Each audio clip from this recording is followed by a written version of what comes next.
నమస్తే, welcome to Andhraprabha. నేను శిశిర. మనతో పాటు ఉన్నారు ప్రొడ్యూసర్ నట్టి కుమార్ గారు. నమస్తే అండి. నమస్తే.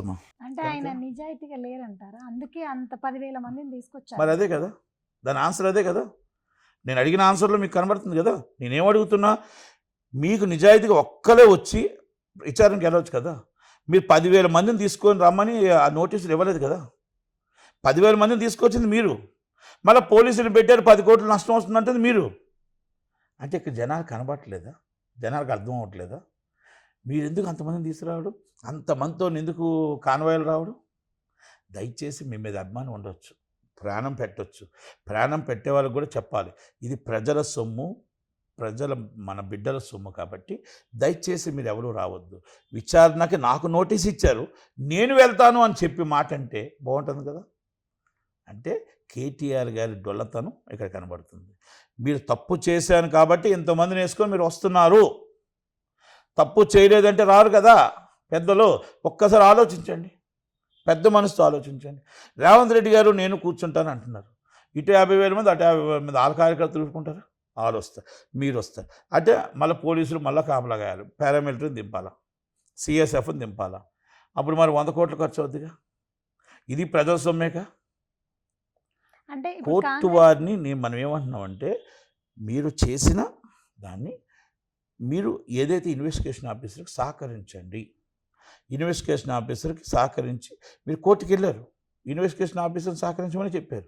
మీరు సుప్రీంకోర్టుకి వెళ్ళారు, ఎందుకు విత్డ్రా చేసుకున్నారు? మీరు ఆదిలోనే మీరు స్క్వాష్ పిటిషన్ అడగొద్దు. మీరు ఇన్వెస్టిగేషన్ నడవండి. వేరే పరిధిలో మీరు bail, not to arrest, different ఉంటాయి, అవన్నీ అడగండి తప్ప ఇది మీరు ఇన్వెస్టిగేషన్ ఆపమని అడగడం కరెక్ట్ కాదు. అంటే ఇది కాంగ్రెస్ పార్టీ కుట్ర అంటున్నారు, ఇంకా ఇందులో ఏమీ లేదు, కావాలనే చేస్తున్నారు ఆరోపణలు అంటున్నారు కదమ్మా. డొల్ల కేసు మీరు చెప్తుంది కాంగ్రెస్ పార్టీ కుట్ర. ఇన్వెస్టిగేషన్ ఆఫీసర్ మీరు అత్యున్నత న్యాయస్థానానికి వెళ్ళారుగా, మరి ఎందుకు మీకు క్లీన్ చిట్ రాలే? మరి సుప్రీంకోర్టుకి వెళ్ళారుగా, ఎందుకు క్లీన్ చిట్ రాలే? ఏ సెక్షన్ కింద ఈ కేసు కొట్టియాలో మీరు సుప్రీంకోర్టుకి ఎందుకు చెప్పలేదు? మీరు ఎఫ్ఐఆర్ కొట్టియని ఏ సెక్షన్ కింద ఎందుకు కొట్టలే నేను అడుగుతున్నా.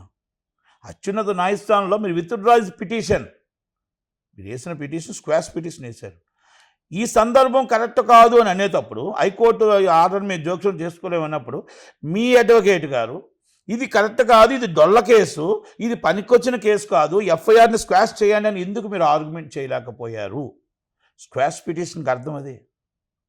స్క్వాష్ పిటిషన్కి ఇది డొల్ల కేసు, ఈ కేసులో ప్రాముఖ్యంగా లేదు కాబట్టి ఎఫ్ఐఆర్ని కొట్టివేయండి అని హైకోర్టులో అడిగిన ప్రశ్నని మీరు సుప్రీంకోర్టులో ఎందుకు విత్డ్రా చేసుకున్నారు? సమాధానం చెప్పాల్సి, ప్రజలకు సమాధానం చెప్పాల్సిన బాధ్యత కేటీఆర్ గారి మీద ఉంది. వెరీ సీరియస్లీ ఆయన చెప్పిన వాటర్ కుట్ర ఏదో పక్కన పెడదాం. హైకోర్టులో అడిగితే హైకోర్టులో ఏం చెప్పారు? ఏ కేసు అయినా సరే ఆ కేసులో ప్రాముఖ్యంగా మీరు జరిగిన మొత్తం టోటల్గా జరిగింది ఏదైతే చెప్పారో, ఇందాక మీకు చెప్పానో ఆ చెప్పినవన్నీ కూడా ఎంక్వైరీ చేసుకోవాలి. ఎంక్వైరీ చేసిన తర్వాత కదా ఎవరు నిజాయితీ పరులు ఎవరు ఏంటంటే తెలుస్తుంది. కాబట్టి ఎంక్వైరీకి ఆపకండి, ఎంక్వైరీకి సహకరించండి, ఎంక్వైరీకి సహకరించండి, విచారణకు సహకరించండి. దయచేసి విచారణ తర్వాత వాళ్ళు స్టేట్మెంట్ రికార్డ్ చేసుకున్నాక నిజ నిర్ధారణ తేలుతుంది.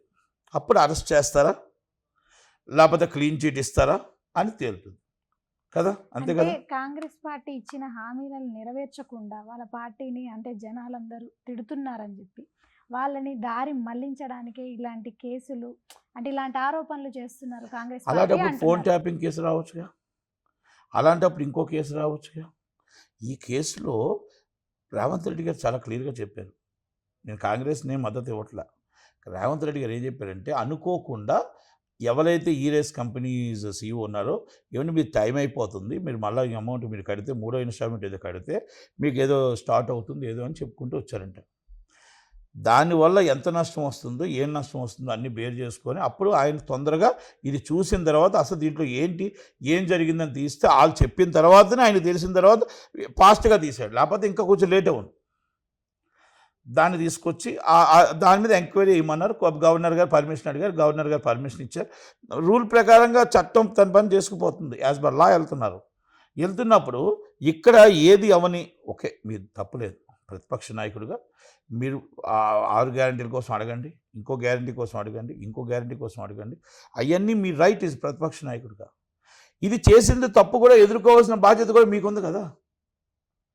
ఇప్పుడు కాళేశ్వరం ప్రాజెక్టులో తప్పు జరిగిందా, మీరు ఆల్రెడీ ఫోన్ ట్రాపింగ్లో తప్పు జరిగిందా, ఇవన్నీ ఇన్వెస్టిగేషన్లో భాగమే కదా.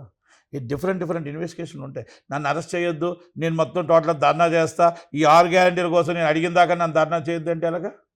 తప్పు. చట్టం తన పని తాను చేసుకుపోతూ ఉంటుంది. మీరు ఇన్వెస్టిగేషన్ భాగంలో మీరు సపోర్ట్ చేయాలి, సహకరించాలి. ఇన్వెస్టిగేషన్ భాగంలో అన్నీ మీరు సపోర్ట్ చేయాల్సిందే యాజ్ పర్ కోర్ట్ ఆర్డర్.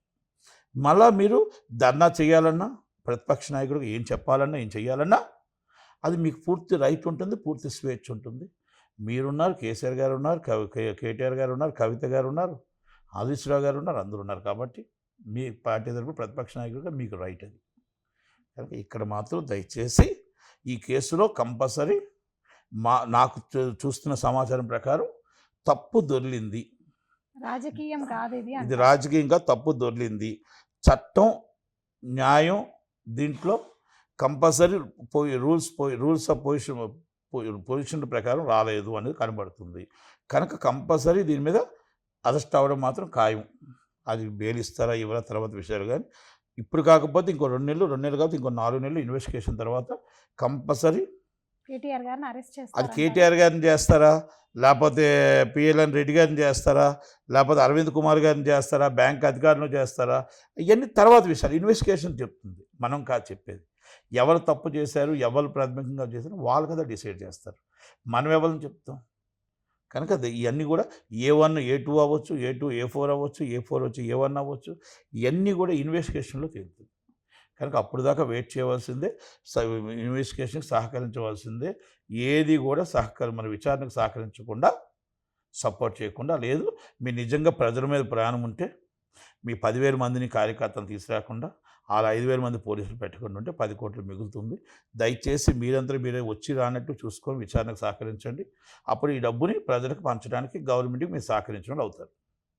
ఇది నిజమైన ప్రజల మీద మీకు ప్రేమ ఉండి మీరు మాట్లాడి ఉంటే మీ కార్యకర్తల్ని ఎవరు రావద్దని చెప్పండి. వాళ్ళు పోలీసులు కూడా ఎవరు రారు. కనుక స్వయంగా మీరు ఎవరైతే స్వయంగా మీరు చేసుకొని విచారణ చేసుకొని వచ్చేవచ్చు. Simple issue. కనుక ప్రజల డబ్బులు మీరు కాపాడిన వాళ్ళు అవుతారు.